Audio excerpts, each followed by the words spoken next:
우리가 너희를 위하여 기도할 때마다 하나님 곧 우리 주 예수 그리스도의 아버지께 감사하노라. 이는 그리스도 예수 안에 너희의 믿음과 모든 성도에 대한 사랑을 들었으며 너희를 위하여 하늘에 쌓아둔 소망으로 말미암음이니 곧 너희가 전에 복음 진리의 말씀을 들은 것이라. 이 복음이 이미 너희에게 이름에 너희가 듣고 참으로 하나님의 은혜를 깨달은 날부터 너희 중에서와 같이 또한 온 천하에서도 열매를 맺어 자라는도다. 이와 같이 우리와 함께 종된 사랑하는 에바브라에게 너희가 배웠나니 그는 너희를 위한 그리스도의 신실한 일꾼이요 성령 안에서 너희 사랑을 우리에게 알린 자니라. 골로새 교회는 오늘 본문 7절에도 나오는 사람이죠. 에바브라가 복음을 전해서 세워진 교회입니다. 바울은 이 골로새 교회의 편지를 쓰면서 참 내가 기도할 때마다 감사하다 그리 말하면서 감사의 제목 3가지를 이야기를 했죠. 첫 번째가 무엇이었느냐 하면 골로새 교인들이 믿음 위에 굳건히 서 있다라는 것에 감사했습니다. 골로새 교회에 이단들이 활동하고 있었고 또 그 당시에 헬라 철학 사상의 영향을 받아서 믿음이 흔들릴 수 있는 그런 상황이지만 그 가운데서도 믿음을 지키고 있었다. 그래서 바울이 그걸 생각하니까 너무 감사하다 그리 말했고요. 두 번째는 골로새 교회는 사랑이 있는 교회였습니다. 이단들과 싸우고 논쟁하다 보면 사랑이 식을 수 있는데 그런 상황에서도 골로새 교회 교인들은 사랑을 지니고 있었다. 그러니 내가 참 감사하다. 그 말을 하는 거죠. 오늘 이제 5절에 보면 바울이 골로새 교회 교인들을 생각할 때에 감사했던 것 3번째가 나옵니다. 무엇인가 하면 너희를 위하여 하늘에 쌓아둔 소망으로 말미암음이니. 골로새 교회 교인들이 하늘에 쌓아둔 이 소망에 대해서 감사하다. 소망을 품고 사는 거죠. 골로새 교회 교인들이. 그게 감사하다라는 거죠. 근데 이 5절 본문을 이제 그 공동 번역본에는 이렇게 번역해 놨어요. 그 믿음과 사랑은 앞에서 이제 바울이 감사했던 믿음과 사랑, 그 믿음과 사랑은 여러분을 위해서 하늘에 마련해 두신 축복에 대한 소망에서 나온 것입니다. 이제 이렇게 번역하고 있어요. 그러니까 골로새 교회 교인들의 그 믿음과 그리고 그 사랑의 실천이 가능했던 것은 그 골로새 교회 교인들이 하늘의 소망을 두었기 때문에 흔들리지 않는 그런 믿음을 지킬 수 있었고 사랑을 실천할 수 있었다. 그런 얘기를 하고 있거든요. 오늘 골로새서를 보면 믿음과 사랑이 소망의 근거를 두고 있다. 이렇게 지금 바울이 이야기하는 거 아닙니까? 그러니까 오늘 골로새서에서는 바울이 믿음과 사랑보다 소망에 더 큰 강조를 두고 있어요. 여러분 우리가 알다시피 우리가 고린도 전서 후서 살펴보았지만 고린도전서 13장에서 믿음, 소망, 사랑 그 중에 제일은 뭐라? 사랑이다. 사랑을 강조했잖아요. 바울이 고린도 교회에 왜 사랑을 강조했어요? 고린도 교회는 싸우는 교회였거든요. 자기가 가진 은사가 더 잘났다고 막 그렇게 싸우는 교회니까 바울이 아니야. 그런 것들보다 뭐가 최고야? 사랑이 최고야. 그렇게 사랑을 강조했던 거예요. 이제 로마서를 같은 경우를 보면 로마 교회에 쓴 편지가 로마서 아닙니까? 이 로마 교회는 이단의 영향도 있었지만 헬라 철학의 영향을 많이 받았어요. 로마 제국의 수도 아닙니까? 그 철학이 얼마나 왕성했겠어요. 그러니까 믿음을 지키지 않고 믿음 대신에 뭘 대체하려고 하는가 하면 이 헬라 철학 사상을 거기다가 대체하려고 하거나 아니면 섞어서 짬뽕을 만들어 버리는 거예요. 그러니까 로마 교회를 향해서는 바울이 뭘 강조해요? 믿음을 강조해요. 이신칭이, 그죠? 믿음을 강조해요. 믿음으로 구원받는다. 근데 오늘 골로새 교회에는 바울이 뭘 강조하고 있죠? 소망을 강조하고 있다는 거예요. 바울의 이 복음을 전하는 그 유연성이죠. 그 사람들의 상황에 맞게 필요한 것을 알려주는 겁니다. 이 골로새 교회가 있는 지역은 소아시아, 오늘날로 치면 터키입니다. 지진이 잦은 곳이었어요. 대부분의 초대교회가 그랬듯이 유대인들의 핍박을 받고, 특별히 이 골로새 교회는 이 유대인 출신 개종한 그리스도인들이 많았거든요.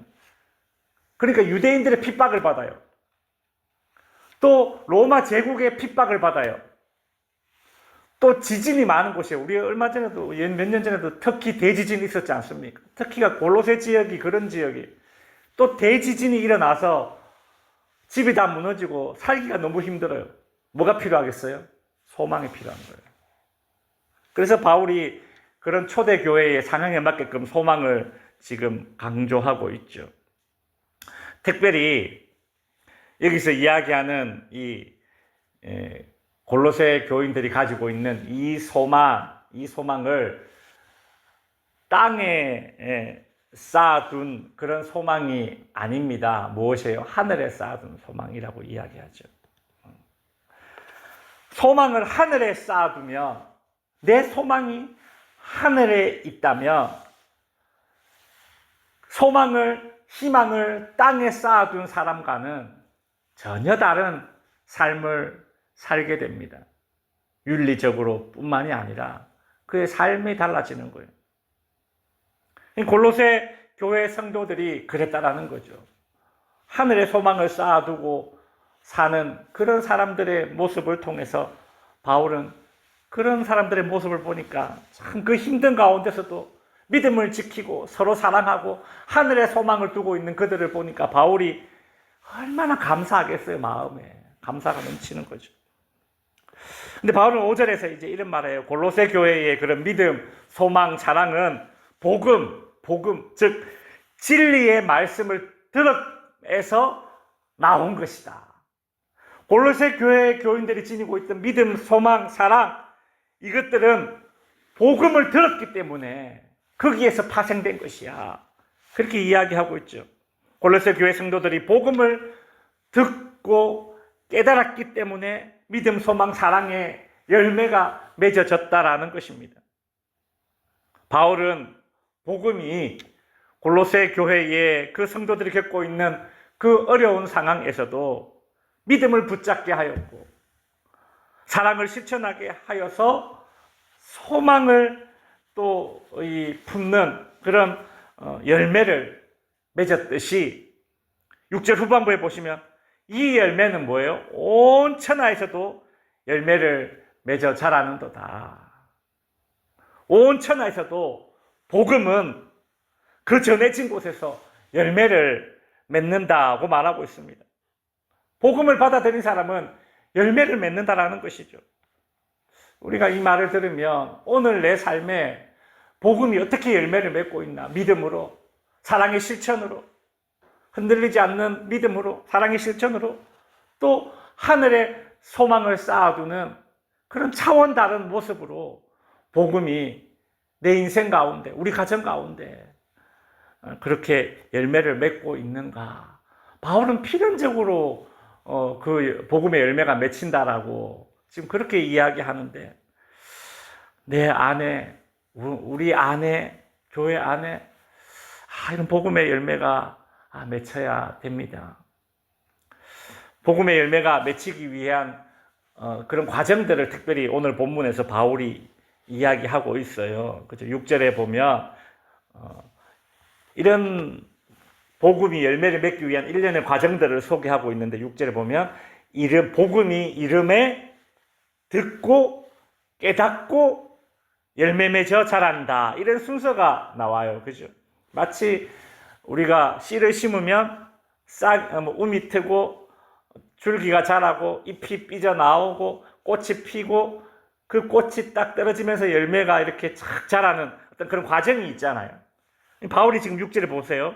이 복음이 이미 너희에게 이름에 복음이 이르렀어요. 그랬더니 너희가 듣고 참으로 하나님의 은혜를 깨닫고 너희 중에서와 같이 온 천하에서도 열매를 맺어 자라는도다.